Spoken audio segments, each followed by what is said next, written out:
ഇരിക്കൂ. ഞാൻ തന്റെ ഭാര്യയുമായിട്ട് സംസാരിക്കുകയായിരുന്നു. അപ്പൊ ഇനി ഞാൻ പറയാൻ പോകുന്ന കാര്യങ്ങൾ താൻ ഇത്തിരി മനസാന്നിധ്യത്തോടെ ഒന്ന് കേട്ടിരിക്കണം. കാരണം ഇത്തിരി കോംപ്ലിക്കേഷൻ ആണ് കാര്യങ്ങളൊക്കെ. പെട്ടെന്ന് എഴുന്നേറ്റ് ശോഭിതരാവുകയോ പൊട്ടിത്തെറിക്കുകയോ ഒന്നും ചെയ്യരുത്. കാരണം ഒരു ഭർത്താവിന്റെ മുഖത്ത് നോക്കി എങ്ങനെ അത് അവതരിപ്പിക്കണമെന്ന് എനിക്കറിയില്ല. എന്നാലും ഞാനത് മനസാന്നിധ്യം കൈവിടാതെ ഞാൻ നിങ്ങളോട് പറയാണ്. നിങ്ങളുടെ ഭാര്യക്ക് മറ്റൊരു പുരുഷനുമായിട്ടൊരു റിലേഷൻ ഉണ്ട്. സ്കൂൾ കാലഘട്ടത്തിൽ അവർ തമ്മിൽ എന്തൊക്കെ ഉണ്ടായിരുന്നു, പക്ഷെ അത് വിട്ടുപോയി. പിന്നെ നിങ്ങളെ കല്യാണം കഴിച്ചു, പിന്നെ വേറെ കുഴപ്പമൊന്നുമില്ലാതെ പോയതാണ്. ഈയിടെയായിട്ട് 10ാം ക്ലാസ്സുകാരുടെ ഒരു റീയൂണിയൻ ഉണ്ടായില്ലേ, അവിടെ വെച്ചിട്ടാണ് ഇവര് തമ്മിൽ വീണ്ടും കണ്ടുമുട്ടിയപ്പോൾ ആ പഴയ സ്നേഹം വീണ്ടും അവര് തമ്മിൽ പിരിയാൻ പറ്റാത്ത രീതിയിൽ ഒന്നായി.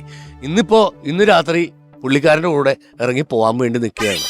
അതിന് വേണ്ടിയിട്ടാണ് പുള്ളിക്ക് ഈ അസുഖം എന്ന് പറഞ്ഞ് എൻ്റെ അടുത്ത് വന്നിട്ട് എന്നോട് കാര്യങ്ങളൊക്കെ പറഞ്ഞത്. അപ്പൊ ഞാനിത് എങ്ങനെ അവതരിപ്പിക്കണമെന്ന് എനിക്കറിയില്ല. അപ്പോ സുദേവൻ മനസാന്നിധ്യത്തോടെ ഇതിനൊരു കൃത്യമായൊരു തീരുമാനം എടുക്കണം.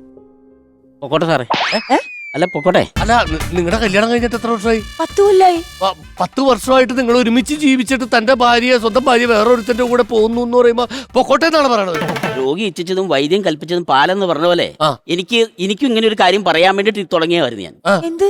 ഞാനും ഒരു പ്രണയത്തിലാണ് സാർ. 1/2 മണിക്കൂറായിട്ട് ഞാനൊരു കുട്ടിയായിട്ട് പ്രണയത്തിലാണ്. പേര് നിമ്മി, നല്ല ശബ്ദമാണ്. എന്റെ ഫോട്ടോസ് എല്ലാം അയച്ചു കൊടുത്തു. ഞാൻ അവരുടെ കൂടെ ജീവിക്കുന്നുള്ളൂ. നീ നിന്റെ ഇഷ്ടമുള്ള അങ്ങനെ പറയത്തുള്ളൂ. അല്ല, ഞാൻ തീരുമാനം എടുത്തതാണ് സാർ. ഇത് ഞാൻ മനസ്സിൽ ആഗ്രഹിച്ച ഇതാണ് എന്റെ കൂടെ ദൈവം ഉണ്ടെന്ന് പറയുന്നത്. എന്നോടൊന്നും പറയാൻ നിൽക്കുക രാജി. നീ നിന്റെ ഇഷ്ടത്തിന് നീ പൊക്കോ, ഞാൻ എന്റെ ഇഷ്ടത്തിന് പോകും. എനിക്ക് ആരും വേണ്ട. നീ അവനോട് പോടി, അവനോട് പോ. നീ വെറുതെ അല്ല, ഇതാടി. സാറൊന്നും പറയണ്ട സാറേ, എനിക്ക് പറയണ്ട. ഞാനായിരുന്നു.